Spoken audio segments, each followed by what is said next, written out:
So I guess we're about 2 months ahead of the rest of the world, I think. So Mhm. we're sort of starting to come out the other side now. Right before the Chinese New Year, around the 25th, 26th of January, things started to get a little bit serious. And Mhm. within days, the whole country was in lockdown. And lockdown in China was no joke. People were literally staying in their apartments for weeks. We're lucky in the neighborhood we live in. There's a little bit of quiet, open space. Um, but we had about 7 weeks, I think, of virtually not going outside. Maybe one trip to the supermarket for me. We've got a 2-year-old as well, so I got really good at making little assault courses all the way around the apartment. We are putting like superhero outfits on and Indiana Jones theme tune music and chasing Mhm. each other and stuff. So we had to get creative with that. Mhm. One of the things that was really interesting was the technology that China brought into play as well. So we have this. I'm going to kind of treat it as if the two big mobile channels that we use here, WeChat and Alipay. I guess if you've not been to China, you won't be that familiar with them, but they're ubiquitous everywhere you go here. Um, Via my Alipay account, I got a health code, which was like a little QR screen on my phone. In fact, I can show you guys what it looks like. And Mhm. mine is green because I never left China. I self quarantined. I had my temperature checked everywhere I go. Um, when this was introduced, this QR code lets me get the subway as usual now. It lets me get into my office. It lets me go back into my gym. Lets me go into all the hotels and the shopping malls and things like that. So we're starting to get back to regular daily life. Schools are still closed, but everything else, like I said, I've been in the office for about 3 weeks now. I've been in the gym open 2 weeks ago. Cinemas have been opened. Bars and nightclubs, not so much, but restaurants are opening again. So, yeah, it was quite an intense couple of months, but it was fascinating to see everybody coming together. A lot of the things that they do here, and we'll talk about this, I think, when we talk about some of the subtleties of living in China, you wouldn't get it anywhere else. The Q, Oh yeah. Hmm. right? That code now it's green. When I Hmm. get the subway in the morning, I scan another QR code on the subway. If anybody who was riding in the same subway car that I was in at the same time, I will get an alert on my phone if their health status changes. So straight away I'll get a text and an update and it says you were in this carriage at 9 o'clock this morning. There was somebody else in that carriage. Please take precautions or please self isolate and stuff like that. Hmm. So the use of data, the tracking of data, the use of mobile tech to combat it's Hmm. way more than anything that I saw Just anywhere. wanted to follow up, Yeah, just so I have a clear understanding. You're saying you're getting stamped and people are checking your temperature. Where is this happening? Or are these automatic so stations? it's a bit of everything. So I go to my office in the morning, and the security guard on the office with takes my temperature, checks my code. I give him my phone number, name, where I'm going to be, which room I'm going to be in. When I leave the office, I go to the gym. The security guard on the building that the gym's in, he does the same thing.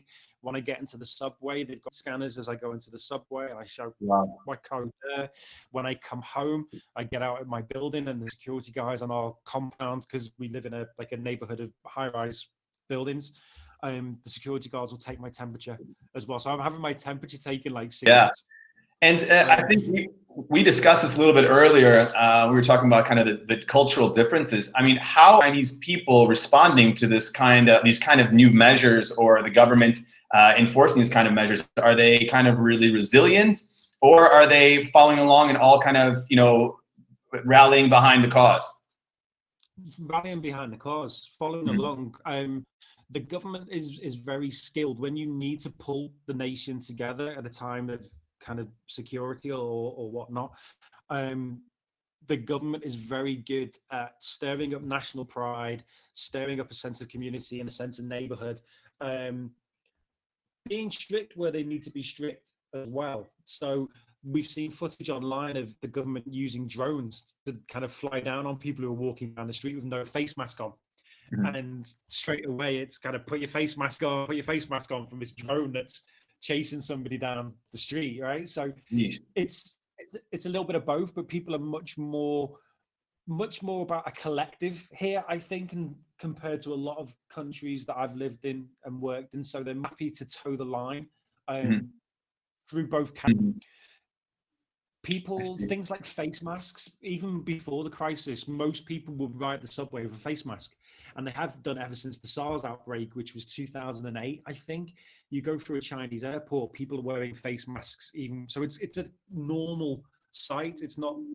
Yeah. I know we're going to talk about this later, but it's a very, very different system and culture, Mhm. and all of that mixes together to make, the reaction completely different to what you maybe get in the state, UK, or something like that.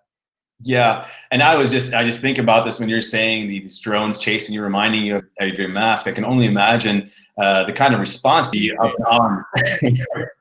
They would be shooting the drones down. This drone is not going to. I'm taking this one out.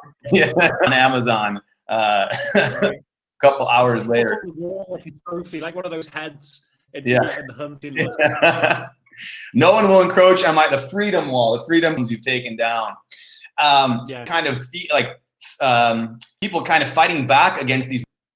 Is that right? No, haven't seen anything like that. There's Mhm. been some high profile stories of expats doing that kind of thing, and that works in the government's favor a little bit, because Mhm. the message that they've got at the moment is that they've done a lot to combat the virus, Mhm. and it's people who are coming in from overseas now that are potential to have it rear its ugly head again. So as of last Friday, no foreigners are allowed to enter at all, regardless of Wow. your visas or anything like that. We never Wow. left, so that rule impact on me at all. Wow. I think over the last couple of weeks, if you came back and you were checked at the airport, if you had symptoms, you were given a government quarantine, or if you'd been into a hot zone. If you were just coming back into China, you had to do 14 days self quarantine at home. And Mhm. different neighborhoods reacted differently, because it's the local. Our neighborhood is there. It's been pretty relaxed. Mhm. My little boy speaks really good Chinese, so everybody in the neighborhood knows him. Like the little blonde 2-year-old that speaks Mandarin, everybody recognizes him. They know we hadn't gone anywhere, so everyone was really, really cool and relaxed. Mhm. Some people who I work with, or who I'm friends with, who maybe when the virus hit, they decided to bug out. Plus, it Mhm. was Chinese New Year, so a lot of people had 3 weeks off when all Yeah. this started. So they were leaving the country anyway. When they come back, there's been quite a lot of restrictions for the first 14 days they'll be back. Some neighborhoods, they are putting tape on people's doors and putting motion sensors on the door, so they know if you're breaking your quarantine. Oh But the wow. neighborhoods have been really nice with it. Like, they will bring your shopping once a day. They will bring your takeaway to your door and knock on your door, and they will take your trash every day. So you leave it outside. That are doing this, or Yeah, so it kind of trickles down. So you've got central government who run it, and then you'll have the provincial governments, and then there's the city government, and it goes all the way down to district, right down to the neighborhood. So our okay. neighborhood has a committee, which is mostly volunteers and Mhm. and the security guards. So they're the ones who are acting on the policy that comes down from above.